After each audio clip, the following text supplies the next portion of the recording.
Severinas Jakubauskase nimi hakkas kulutulena levima, kui teda Brigitte Susanne Hundiga seostati. Kuid veel enam oli nimi inimeste huultel peale väidetava suhte dramaatilist lõppu baalil. Kuigi suhtedünaamikasse me siinkohal ei lasku, siis tausta huvides anname sõnaga kuulsa suhte koha pealt, mis Jakubauskase nime ikkagi kaardile tõi. Võib-olla asjad liikusid liiga kiirelt minu jaoks. Ma ei tea. Et mul kindlasti ei ole tema kohta midagi, ütleme, negatiivset öelda, pigem positiivset. Ma arvan, et ta on nagu väga armas ja tore inimene, kui teda lähedalt tundma õppida. Ebapopulaarne arvamus võib olla ka rahulik tegelikult. Hundi kohta jagub mehel vaid häid sõnu, kuid mõlema poolt sotsiaalmeedias peale suhte lõppu avaldatud materjali põhjal suhtlus nii positiivseks ei jäänud. Hunti ärritas, et Jakubauskas tema isikliku kirja fragmenti jagas ning mees ei jäänud vastust võlgu, postitades vaid mõni päev peale lahkuminekut pildi teise naise kätt hoides. See kukkus paraku välja nii, nagu ma oleks üritanud talle teha ninanipsu, kuigi selle motiivi on ka selline. Ma pean mõtlema, see oli nüüd rohkem kui 6 aega tagasi.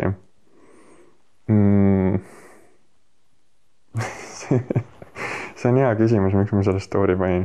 Ma olen nüüd muutunud palju ettevaatlikumaks selles osas, mida nagu ma postitan. Tänaseks päevaks Hunt ja Jakubauskas omavahel ei suhtle. Tihtipeale kahtlustatakse aga, et mehe motiiviks selle suhte osas võis olla hoopis tuntuse kasvatamine. Seda ka seetõttu, et meediaga suhtlemisel on ta olnud pigem avatud.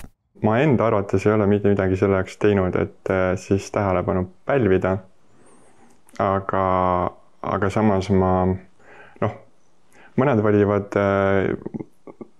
ajakirjanduse küsimuste peale vastamise sellise tee, et nad võib-olla ignoreerivad. Ma otsustasin valida sellise tee, et vastata põhjalikult ja nii tõetruult ja täpselt, kui ma vähegi saan. Ma usun, et kui sa oled siiras ja aus ja sul ei ole nagu midagi karta ja sa tead, et sa oled käitunud igal moel, igal juhul õigesti korrektselt, siis pole väga raske nagu vastata küsimustele. Aasta alguses lahkusid nii Hunt kui Jakubauskas oma ühisest töökohast Emeraldi õigusbüroost. Viimase sõnul oli ühise lahkumise puhul tegu kokkulangevusega, kuigi kulissi teda ka sosistati näiteks käest läinud pidudest.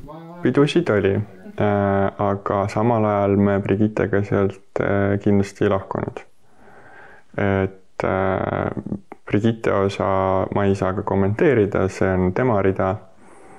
Aga mina, ütleme, ma ei lahkunud sealt selle sõna otseses tähenduses. Mina usun, et mul on Emeraldiga tänaseni endiselt väga head suhted ja minu edasiliikumise ajend ja motiiv oligi võtta suuremat vastutust ja saada iseseisvaks. Mees lõi peale Emeraldist lahkumist omanimelise büroo. Unistustes oli ta niivõrd kindel, et domeeni registreeris ta juba bakalaureusõppe ajal.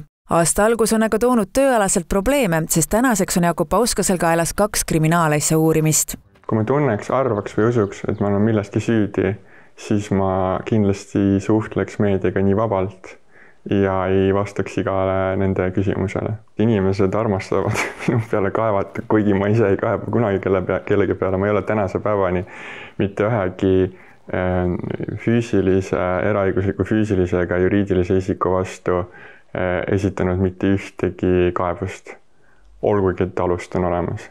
Küll ja veel.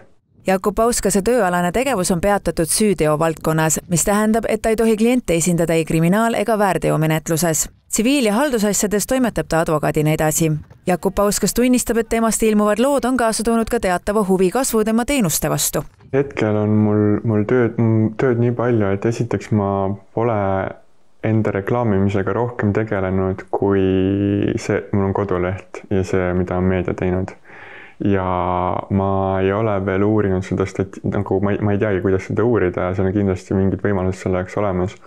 Et kui palju mul on päringuid tulnud nüüd just tänu meedia publikatsioonile. Leedu nimega Pärnu mehesoontes voolab nii leedu, tatari, saksa kui juudi verd. Jakubauskase sõnul on Pärnu siiski kodu. Talle meeldib sealne rahu ja ära kolida ta ei plaani.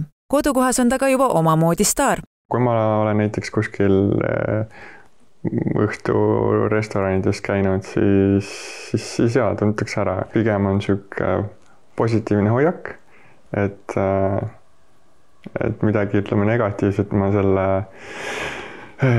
meedia taustal kogenud tänaseks ei ole.